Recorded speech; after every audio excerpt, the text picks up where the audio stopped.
મિત્રો, ભારતના મધ્યકાલીન ઇતિહાસ અને તે પછી પણ આધુનિક યુગના પૂર્વાર્ધ સુધી ખાસ કરીને રાજસ્થાન અને ગુજરાતના વિસ્તારોમાં વાવ સ્થાપત્યનું મહત્વ ઘણું હતું. જ્યારે નદી નાળા સુકાઈ જતા કે પાણીનો સ્ત્રોત દૂર દૂર સુધી ન હોતો ત્યારે વાવો ગ્રામજનો અને વટેમાર્ગુઓ માટે પાણીનો સ્ત્રોત પૂરો પાડતી. નમસ્કાર, હું છું તુષાર અને આજની વિડીયોમાં તમારું સ્વાગત છે. મિત્રો, આ છે અમદાવાદ જિલ્લાના દસકોઈ તાલુકામાં આવેલ પસુંજની મુવાડી ગામની વાવ. સ્થાપત્યની દ્રષ્ટિએ આ વાવ સાદી અને સરળ છે. વાવનો એક પ્રવેશદ્વાર હોવાથી આ વાવનો સમાવેશ નંદા પ્રકારની વાવમાં કરી શકાય છે.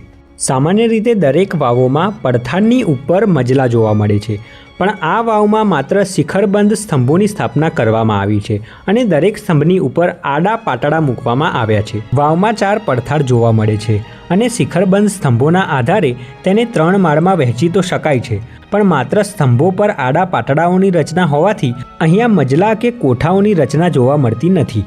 મિત્રો, વાવોની બનાવટ અને તેની કલાત્મકતા જે વ્યક્તિ દ્વારા વાવ બનાવવામાં આવી રહી છે તેના બનાવવા પાછળના ઉદ્દેશ્ય અને જીવનમાં ઘટિત પ્રસંગોને આધીન હોય છે.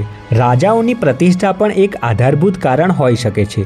રાજાઓ કે નગર શેઠો પોતાના પ્રિયજનોની યાદમાં જ્યારે સ્મારક બંધાવતા ત્યારે તે ભવ્ય અને કલાત્મક હોતા. કોઈ યુદ્ધમાં જીતવા કે પોતાની પ્રતિષ્ઠાની વાહવાહી માટે બનાવવામાં આવતા સ્થાપત્યો પણ ભવ્ય હતા. જ્યારે અમુક અપવાદોને દૂર કરતા માત્ર જરૂરિયાત માટે કે પરોપકારની દ્રષ્ટિએ બનાવેલા સ્થાપત્યો લઘુ કદના અને ઓછા કલાત્મક જોવા મળતા.